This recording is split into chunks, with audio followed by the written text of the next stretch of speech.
is a prepaid call from Joe. Welcome to Doing Time with Joe. I'm your host, Joe Baker. And I'm your co-host, Anais Lucia. And today we have I'm pretty excited personally about this episode. It's about having a relationship in prison. I mean, I'm excited because it's something I've been kind of like curious about. So I'm really looking forward to see what Joe is going to say, as well as Boo. Joe's son, Boo, is here again. So I don't know who wants to start, but I guess talk about maybe just your general, experience, like having a relationship. Boo's a regular. Boo's a regular on the show. We might have to just make him a co-host. You know what I'm saying? So to get it all right. I'll start out. You know what I mean? You want to start out, Boo? You want me to start out? Go ahead. No, I'll start out. As everybody that's been listening knows, you should know by now anyway, that I've been in here going on, 33, 34 years now. And I've had 2 long-term relationships while I've been in prison. And they both have had their challenges and good times too. So it's more good times than bad times, but when it gets bad, it's bad. You know what I mean? My first relationship, I'm not going to mention her name out of respect for her. We're not on bad terms or anything now. You know what I mean? As far as I know, anyway. Let me put it that way. I don't hold any grudges or anything like that. But I was with her for 13 years, and her daughter. I came into her life when she was like months old, and she ended up, like, I think when she got 7, she came to see me visit and wanted to ask me for permission to call me daddy. You know what I'm saying? And that was a challenging conversation right there. But like I say, I had ups and downs, and at the beginning of the relationship, I met her through the phone, talking on the phone. I called my sister. Her and my sister were, I think, college roommates. But they were close. I think they lived off campus. But I used to call my sister. But anyway, one day I ended up talking to her on the phone. Wasn't trying to do anything slick or anything like that. Just talking to her. She liked my conversation. I liked her conversation. And then, she asked me to call back, and I kept calling back. You know what I'm saying? And we would talk. And then when she got her own place, I would call her there. But we ended up talking and decided that we wanted to be in a relationship. Now, I didn't know. When I first started talking to her, that she had already been in a relationship with somebody in prison. I guess you can say she had been in a relationship. She had talked to a person, but I don't think they actually made anything official. But she had some experience in it. I didn't, because this was at the beginning of my incarceration. But we talked. She came to visit me. She helped me out with a lot of the things that I like to do. I loved her. Period. You know what I'm saying? I still got love for her, but not like that. Meaning I don't wish no bad on her, let's put it that way. But I planned on getting married to her and all of that. But something happened, which it always does in these types of relationships, and it's a reality of these types of relationships. And I think that's something people should be aware of when you decide to get involved with somebody that's in prison. And that is the physical aspect of a relationship. I didn't know at the time that there was a problem. I do remember, and this is going to sound crazy, but I do remember at the beginning of the relationship, and it might have been just me talking trash, but I do remember telling her, look, if you feel like you need to go, be with somebody, just let me know. You know what I'm saying? Don't hold nothing. Don't hide nothing from me. I think I said so. I'm pretty sure I said something like that. But sitting here talking about it right now, I don't think I meant that one bit. I think I was just talking, that tough talk. You know what I mean? But little did I know,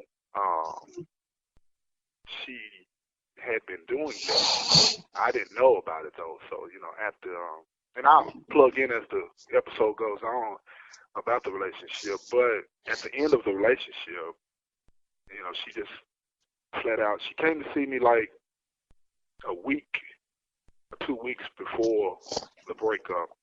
I noticed that she looks different. Let's just put it that way. She looks different.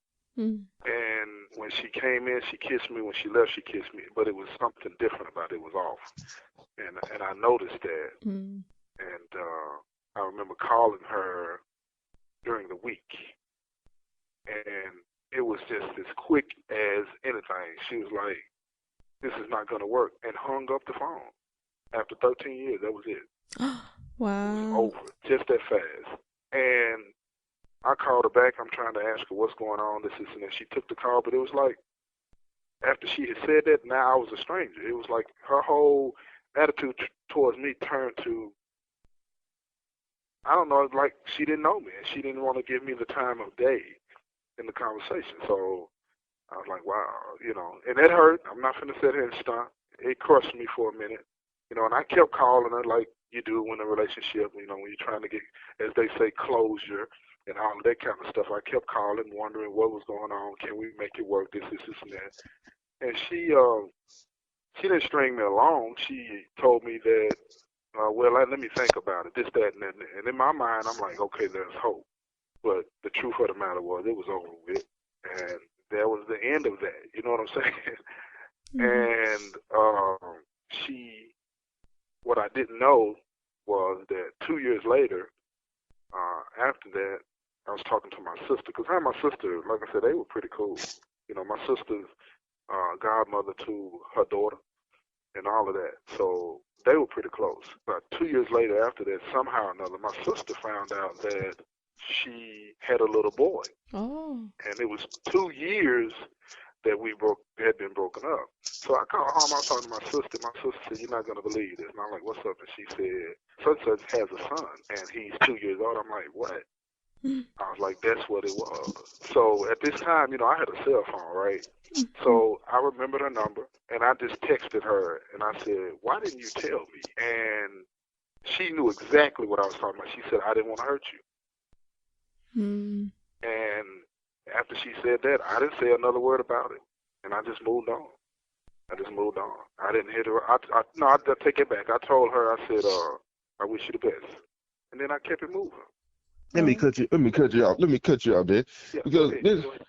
this is what I think a lot of people will be interested. How long you say y'all was in that relationship? 13. 13 years. Yes. Okay. And see, the reason I was suggesting, to have this conversation, because there's people out in the free world that don't have a relationship for 13 years. Mhm. Right. And Yeah, that's true. and when you say 13 years that I was in a relationship with somebody, we're talking about somebody who was consistently coming to see you, consistently, helping you with stuff you needed to have, somebody that you really gained an intimate relationship while in prison with, doing life. I did. And it's so many people in the free world who, what's your opinion on why women or her, what was it that you were doing, or who is it that, what was it that keep, because I think you have some kind of recipe for to be successful in a relationship, because 13 years is a long time, a very long time. I mean, you got people out here who never been locked up and can't keep a relationship for 6 months. What I did, man, I thought that I was doing the right thing. This is what I did. Now she might say different, you know what I mean, but I don't think she would. I listen. Now, some people say I'm not a good listener. Some people say I'm a great listener.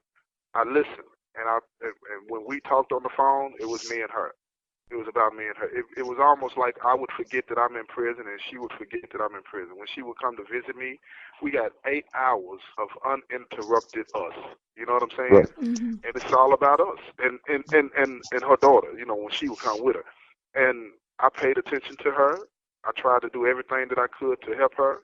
A lot of times it wasn't about the money or anything like that, because she at one point she quit taking any money from me, because I was still hustling at that time. You know what I'm saying? Mm-hmm. And yeah, and so it was about the attention that I paid her, man. And I feel like that was one of the most important things that we had going on. She listened to me, and I listened to her. And I know that to be true, because I was going to hit on some of my situations in the 10 years I did, that I knew that was helping me and allowing me to for the person that I was talking to stay around. But I wanna throw something out because I know I've been there, and I know a lot of people probably this question I'm about to ask probably clear up because a lot of people been in situations. I've been in cell with people that string people along to keep them hopeful. Like, I'm finna get out. I'll get out next year. I'm finna get out next month. Though I don't.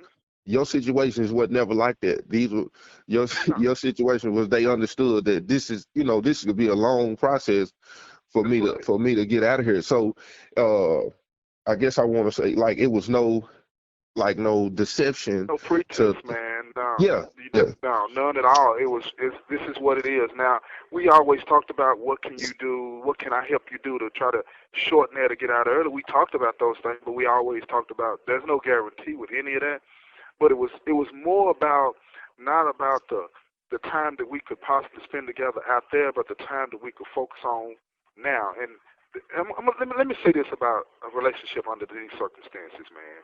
Because a lot of people get locked up on, how you just said a few seconds ago, how people string them along and all this and that. hmm When they do that, when somebody's doing that, right? And I've had a lot of conversations with people like that, and I've had some people that were my sellers that did that kind of stuff, right? But when I talk to them about stuff like that, I say, look, see, you're stringing them along because you're still focused on the physical aspect of a relationship. hmm I don't focus on the physical aspect of a relationship because obviously I can't be there. Phone sex or whatever the case may be, yeah. You know what I mean? But hmm I'm not able to physically touch, what I'm saying, this person that I say that I love. So hmm I focus more on the intimate side of, the non-physical. You feel what I'm hmm saying? Paying attention to, you got to pay attention to the smaller things when you're dealing with somebody in a situation like this. And I do that. Sometimes I don't get it right all the time. Don't get me wrong. I'm not perfect, but when you're in a relationship, any relationship, and whether you're in here or out there, if you're not paying attention to the small things, right? And sometimes, you might have a thought in your mind to say, I'm just gonna call her and tell her that I just wanted to hear her voice, and I mean that. I mean that. I just need to hear her voice. But how many people do that on the streets? They could be at work and all of a sudden, this thought crosses their mind. I just need to hear my girl's voice. And then they hmm call up and tell her that. You know what I'm saying? That's those types of moments. My baby now is, that's special to her. It's hmm special to me too. But it's See, not something that's contrived. It's genuine. And that's right. the thing about being in a relationship, any relationship, especially this type, is being And see, genuine and being intimate. Go ahead. Go ahead. not that, sorry to cut you off. But that's the thing. Like for some reason, like when I was in there, two, I had a couple of friends that I had, but two of them I would consider, you know, relationships when I was Yeah. in there. And the one thing that I noticed I was able to do as a man that for some reason I didn't tap into being free was, like you said, I was a good listener. My communication was Right. different. Being behind that fence and coming from the life I lived, for some reason, I didn't even realize that I wasn't a communicator. But being behind that fence, it Right. forced you to become a communicator, Right. to listen, to be compassionate. You know what I'm saying? Mhm. To be empathetic, sympathetic, all the stuff that Mhm. to be sensitive. You know what I'm saying? At Yeah. times, even Humorous, make them laugh. yeah, Yeah. yeah, yeah. Yeah. It even open you up to it brings you down. Like you'll even apologize. You'll recognize when you need to apologize when you behind Yeah. that fence. When you Yeah. free and you have those freedoms, you take that stuff for granted and you will treat a person different. You know what I'm saying? Yeah, I But do it.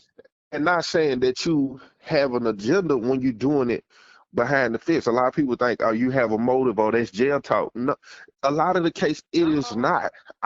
No. I meant when I was serious with the two relationships I had, I was Yeah. serious about the things that I said, about the things I wanted to do when I came home with this person, about, you know what I'm saying, how I knew I would treat this person. I meant those things.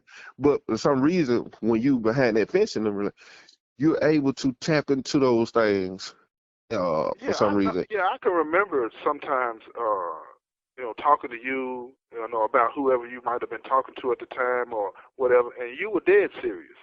You Yeah, were dead serious. yeah, And I get what you're saying, how some people say that's just prison talk or so on and so forth. It's really not. you It's really not. mean what you're saying. You might not be in the best position, like people in the free world, so to speak, might be in being able to work through a problem or express how you feel or send flowers or drop by at work. You might not be in the best position, but you in here, and I know people are not going to believe this. I know they're not going to believe it, but in here, and I would say the majority of people are at that time when they're talking to their significant other or being in visit, they're being the most genuine that they're going to ever be Yeah. in that Yeah. time. You know what I'm saying? The Mm-hmm. most genuine, because you have to be, and you Yeah. tap into that. You have to tap into that, because this is the only thing that's going to make this relationship last. You feel Yep. what I'm saying? And even if the other person is out there doing what they do, this, and that, right? They're always going to be thinking about you. And let me throw this in there too. Another thing about this type of dynamic, for me, it has made me see that flaws, mistakes that people might make are not meant. You shouldn't use those incidents to define the person wholly. You feel what I'm saying? And say that, I'm not going for this. I'm not doing this, because things happen. And I'm telling, it's not trying to hold on to anybody, because I've had people tell me, when situations happen, this and that, you should move on, you should do this, and you should do that. Man, you had to talk about that one time, and what did I say to you? I'm not ready. I'm not ready. I'm not ready. You feel what I'm saying? Because my heart is still there. You feel what I'm saying? And it's gonna stay there, because I do understand it. Now, let me throw this in there, because I don't think people are really gonna understand me unless they understand my philosophy of life. I am one of those individuals that I got two things that I primarily live by. Other things, but these are the main two. I live my life to glorify God, and I am a firm believer in that you reap what you sow. I'm a firm believer in that. Now, when it comes to the aspect of reaping what you sow, it's not like if I smack somebody, I'm going to get smacked back. Right. You feel what I'm saying? That's not what I'm saying. If I smack somebody, the pain that I cause that person, that fear that I caused and created in that person, I'm going to get that back. Now, the manner in which that returns to me, it doesn't necessarily have to be in a slap. You feel what I'm saying? It can be in another way. Okay, you follow me? So when I say that, what I mean is this: like the woman that I'm with now, I call her a woman. The woman that I'm with now, right? I call her baby. Everybody know that. You know what I mean? I did a lot of things to her, with or without her knowledge. You understand what I'm saying? I'm trying to do the right thing, and I thought I was doing the right thing, but I'm still doing things that were back then that caused her pain. You feel what I'm saying? And I'm gonna keep it 100 and give you an example. Back in the day, I had me a cell phone. You know what I'm saying? This has been like early on in our relationship, right? I had a cell phone. I did not know, me being in here and not being hip to technology, she had put some kind of app on the phone that'll let her know about all the email or text or whatever you're sending out, right? So she was reading text messages that I was sending to this other female. You feel what I'm saying? Now, keep in mind, this female is somebody that I grew up with. You feel what I'm saying? I grew up with this girl. So it wasn't nothing about, trying to leave baby for her. It wasn't even on that. But she don't know this. If she's reading these text messages, she's like, oh, he's cheating. You feel what I'm saying? And that was cheating. That is cheating. You feel what I'm saying? In my opinion, anyway. I've come to understand that emotional cheating is just as bad as physical cheating. But anyway, that's another topic. So, anyway, when she hit me up and said, what are you doing? At first, I denied it. And, boo, I'm going to tell you something. And, Anais, when I heard her cry, I had never heard a woman cry like that. And it did something to me. It, like, seared my soul. And that's no joke. It's not an underestimation. And I was like, that's real pain right there. And she said, what did I do wrong? That's what she said. What did I do wrong? And keep in mind, she's been doing any and everything that I asked her to do. Right. She said, what did I do wrong? And I couldn't say anything. So, fast forward. When things started happening in our relationship, because we had a brief hiatus, you feel what I'm saying? When things started happening in our relationship, I knew where it was coming from. Getting back to my belief about you reap what you sow. That pain that I caused her, well, guess what? Time to pay the bill. You know what I'm saying? Time to pay the bill. That's why I couldn't run from that. I had to face that. You feel what I'm saying? that pain that was being brought back to me because I created that. You see what I'm saying? And I think that's what a lot of people don't get. When you're in a relationship, whether it be in here or out there, be careful. Right. If you love, because like what you said, you meant everything. I know the women that you talk to, when you were in here, I know you meant it. Yeah. I know you meant it. Because I would see you, and then I remember one time me and you, we had words, right? This is when you were talking to Probably MJG. When you was talking, no doubt, when you was talking to her, and you was tripping. I'm like, man, what is wrong with you? I'm like, man, you need to end that, and you slam your hand down on the bunk. No, I ain't doing that. It was like you were possessed in that you knew this is who you wanted to be with in that moment. You feel what I'm saying? And nothing that I said was going to change that. You know what I mean? And that's how real it gets when you're in here. You know, and I wish that, you know, people would understand that more about it's not about being in here or being out there. It's about what you have going at that time. That relationship, it's about being genuine. You can be genuine in a relationship when you are in here just as much as you can out there. Now, again, the physical aspect is always going to be missing. But go ahead. You know, it's something about, you know, feeling value while you're in there, you know, just the answering the calls, the getting mails, you know, and then especially when a person is asking you for advice on certain situations, it's like, you know, because when you're in there, you have time to read, you have time to think, you know, so your wisdom is different, your knowledge is different, you know, when you're giving, when you're trying to guide a person. I think when you tap into your God-given abilities as far as being a lead, being a protector and all these things that you should be, you it's almost like you can feel those things, like you becoming those things when you're in there. But like what me and you talked about before, that is you get so used to the just talking on the phone. So when I was just talking on the phone, I felt that value on the phone. And what affected me had a huge impact on I feel that I can be honest as far as like probably made me a little insecure at times, probably, you know what I'm saying? Was when I came home, it was almost like that part of their value was snatched away because I was with a woman who had themselves together. I was able to see their physical life, you know, the things that she had accumulated, which was major when I seen it. A lot of people, I don't know if people looked at it, but I paid attention to how much makeup she had bought and how much perfume she had. How many purses was in her closet, shoes, clothes. Wow. I watched how prioritized she was when it came to, like, when she had her mail. Like, she would have her bills in one spot and had it lined up when to pay those bills. And she had 2 cars. She had she had a 3-bedroom house. And, you know, I'm looking at all of these things, and the value that you feel you have in prison was snatched away from me. You know, I still like, I felt less of a man because I'm like, okay, you know, sitting behind that fence, you know, I felt more. I don't know what that is, but then I'm coming home, I'm still that same person. I'm still able to do these same things, I feel. And then when I stepped into the physical world and seen that, it had an impact on me on how to deal with a relationship coming home from prison versus having one in prison.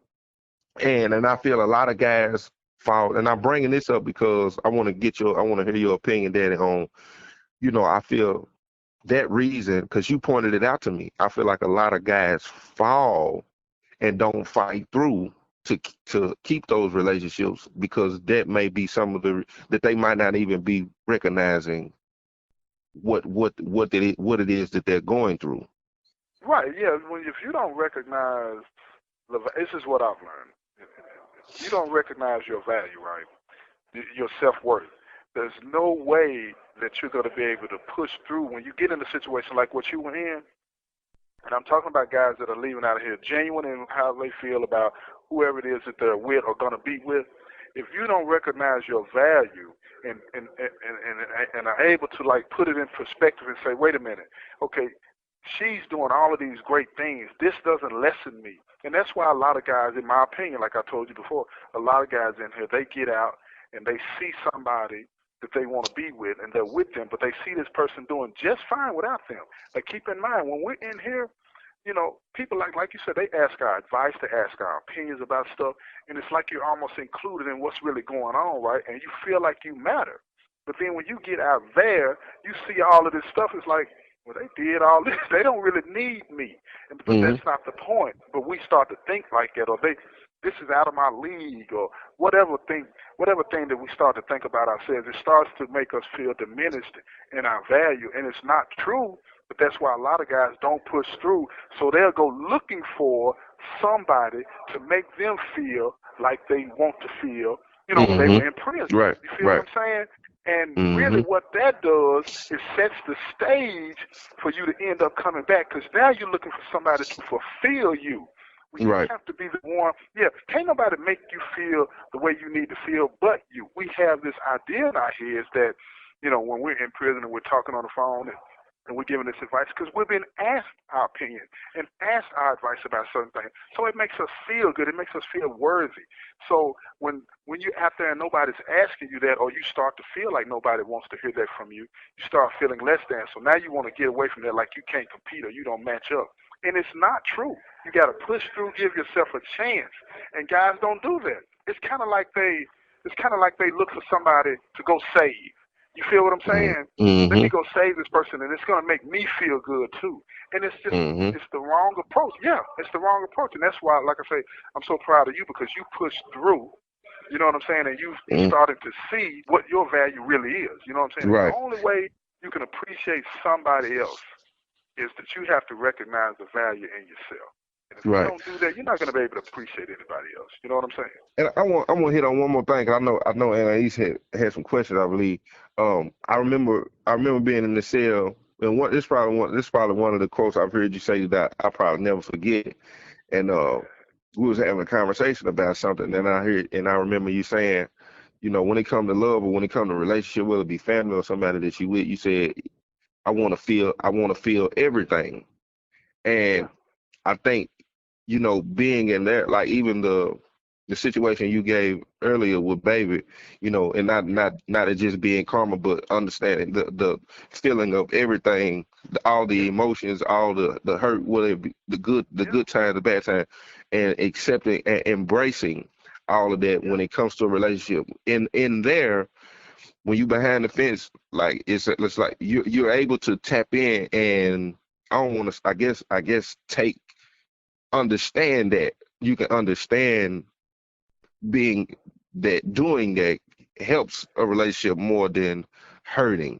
It's almost like when you say that, it's almost like understanding the forgiveness part, the forgiving part of a relationship as well. And so, but when you out here, when it comes to that right there, when you say, I want to feel everything, which I've said that a few times in situations since I've been home to get myself to understand that sometimes it ain't necessarily every time that you have to just walk away from it. You know what I'm saying? Because sometimes it be deeper than what it is on the surface. It's, some people make mistakes out of trauma. Some people make mistakes out of fear. Some people make mistakes out of, being triggered for something. And all of you're right. You're 100% right. Go ahead.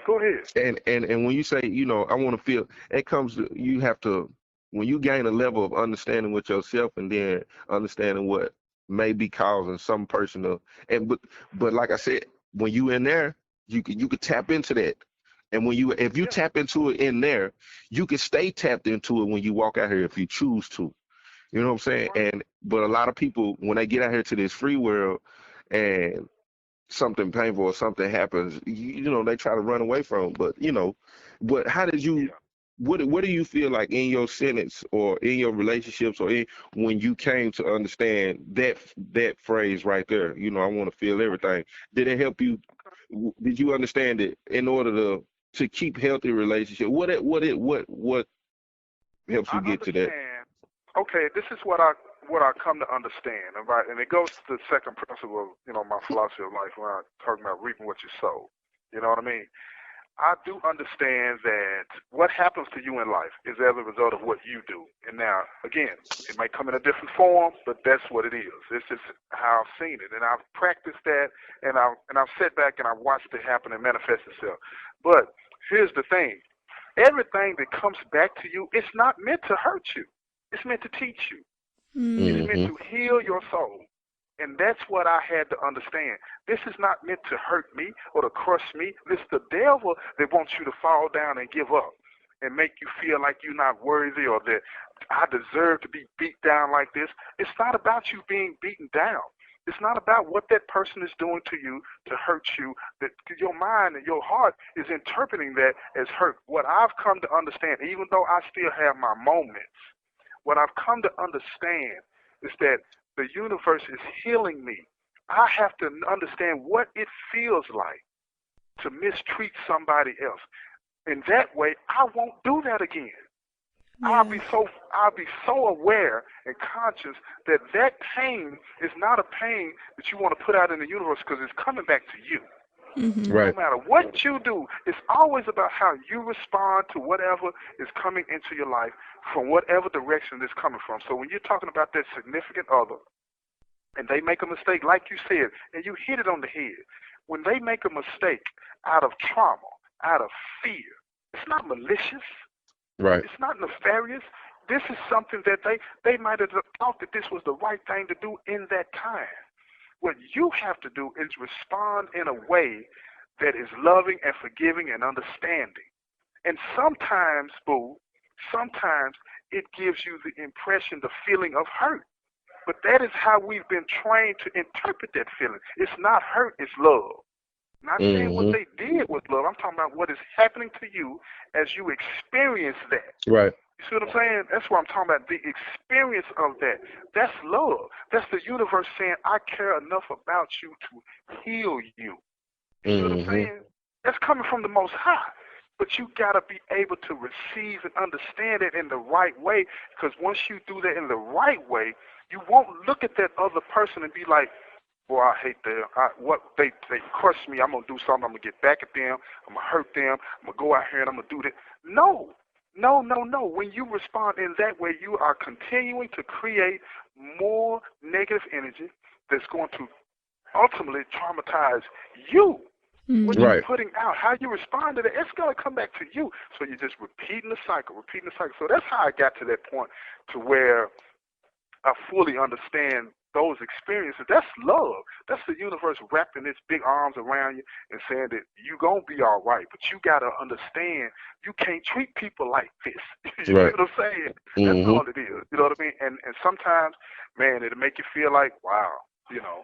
So when I go through stuff like that and I do feel down or whatever, I'm down because I know I did that.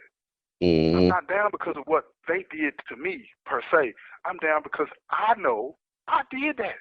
I caused all of this. And it pains me to realize and to accept, because I have to accept it too. It pains me to realize and accept it.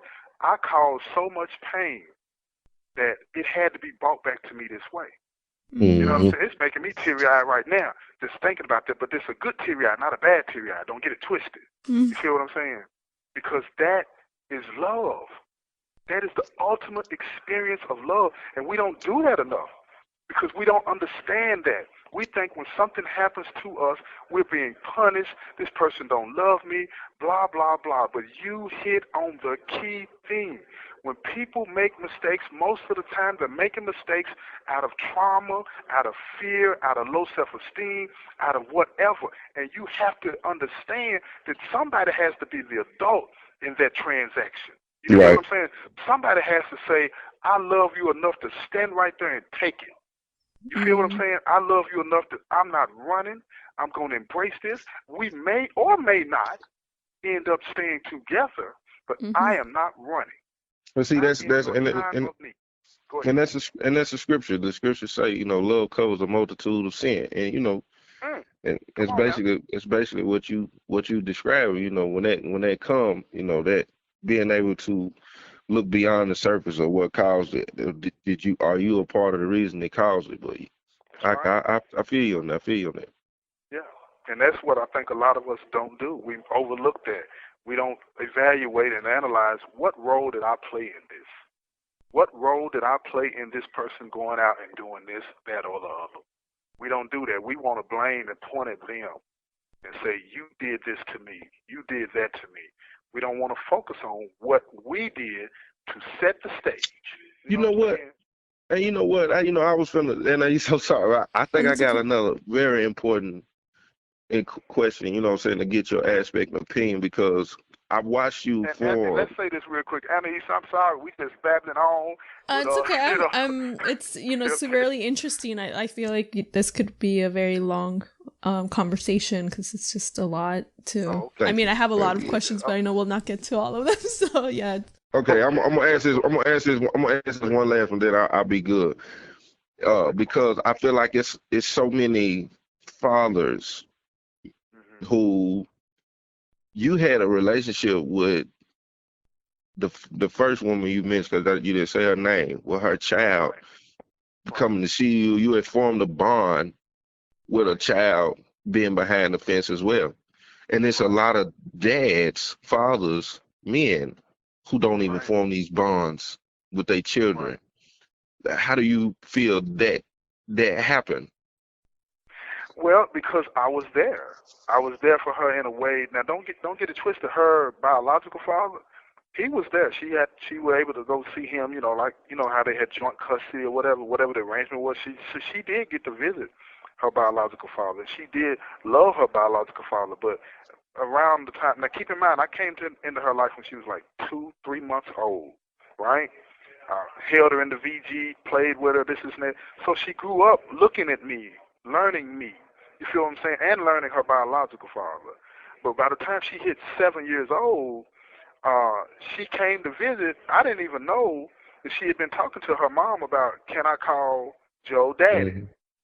And when she first asked me that, I said, sure you can, but I said, did you ask your dad?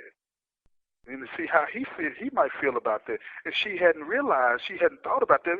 Keep in mind, she's 7 years old at the time. So she was like, no. I said, well, I'll tell you what. I said, we don't want to disrespect him, you know what I'm saying, and make him feel some kind of way. I said, why don't you ask him and see what he says, see if it's okay. Because he knew about me, and we were cool, but I wanted to respect that boundary. Right. You feel what I'm saying? And it was because I was there in a way that I can't say that he wasn't, because he was able to do things with her, for her, and all this and that.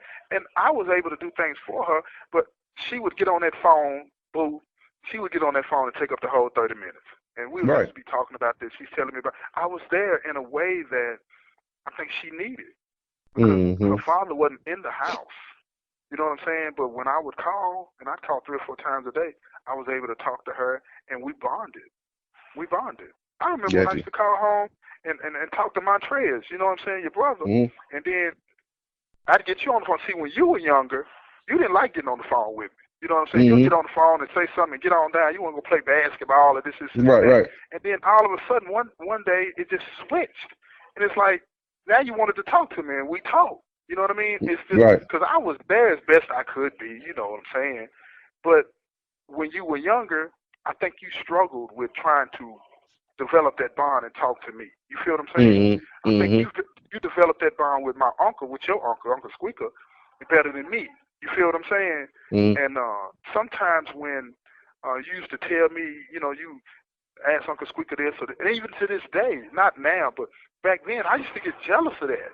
You know what I'm saying? Not in a negative way, but then like, wow, man, I can't wait for the day that, he comes to me like that. You know what I'm saying? Right. Yeah. And because that's that bond, and that's what it is. I guess it's, best way I can answer that question for you. And I just wanted to ask, and that's a good simple answer, because it's a lot of daddies who just not even trying to be there, and it could just be that simple, Yeah. It don't but I'm take good, a lot, man. But I'm good, and he's like, again, and I'm sorry, go ahead, because I'm sure, go ahead. So I was just wondering, like, what would you say for anyone who maybe is considering being in a relationship with someone from prison or is in one right now? What do you think is like something important for them to know? I would let him go first on that. Yeah, I would let him go first. That's a touchy one because it's hard to when you behind that fence, man, it's hard to know who's serious and who has an agenda, if they're trying to use you or not, if they manipulating you, if they taking advantage of you. I think you that's a hard one because you really never can tell until in my opinion, until that person walks out of there and you have to see for yourself. Um, but I mean, if you love that person and you care about that person and you concerned about that person's well-being, and if it's something that you want to pursue, going back to what my daddy said, I want to feel everything. And if it and when you accept that part and understand the responsibility that come with, or what could happen that you don't want to happen, and that's a possibility, I think you'll be able to deal with it better if it goes left versus having high expectations and never thought, if it's and then they crush you. I think you need to go into that understanding that this person could may be meaning every single thing that this person is saying, and they can walk out and like I Still did, don't work. and it still don't work. They can walk out like I did and have those insecurities about not having themselves together as a man. Pride can kick in, ego can kick in, and then next thing you know, this person might have said they weren't going to go back to whatever lifestyle it was, and now as a man, they done figured I need to do this and do that so I could feel valued because they didn't know how to communicate. They felt less valued because they done came home to a woman who got themselves together. I think you have to be able to pay attention, and you have to set in them. You have to make sure there's an open line of communication when it comes to feeling. I think if I feel it, a lot of people who come out of there don't know how to communicate what they are dealing with when they step back into society, and they respond the way they used to respond before they went in, and that is they result back to what they know how to do versus communicating. Yeah. Well, for me, let me answer it like this.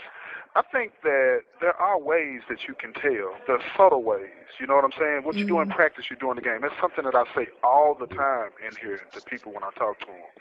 So if there's a female out there that's considering, being in a relationship with somebody in prison, whatever, right? You got to figure out what this person is about. What this person is about, because you know genuineness when you see it. You know what I'm saying? And if this person is in here saying this and saying that, test them on it. Test them on that and see. When they say that they want to get their life straight, they want to do this and do that, test them on that and see. Test them on it and see. How do you test somebody on that before they walk out the gate? Well, it's simple. Ask them, say, how can I help you do that right now?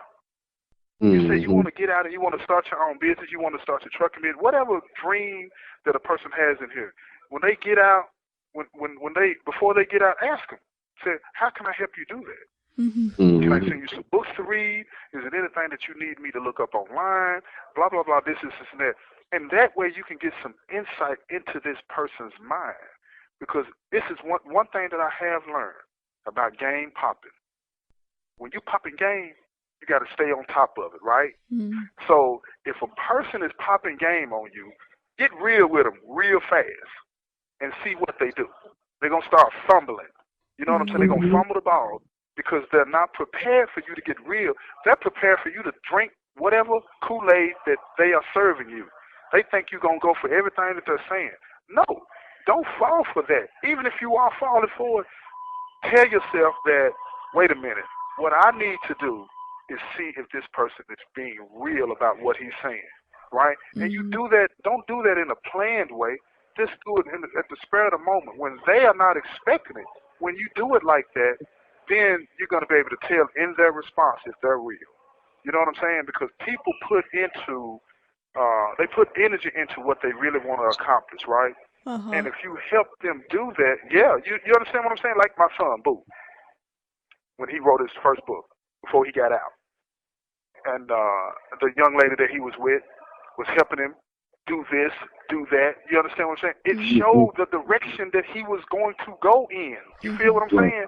It was evident. He got out and kept doing it. And to this day, he's still doing it. You feel what I'm saying? He laid all the foundation. Now, I have to agree with him with like what he said. He's somewhat when he got out. He went here, there, whatever, but he somewhat felt intimidated when he saw some things. So at that point, he wasn't all the way up.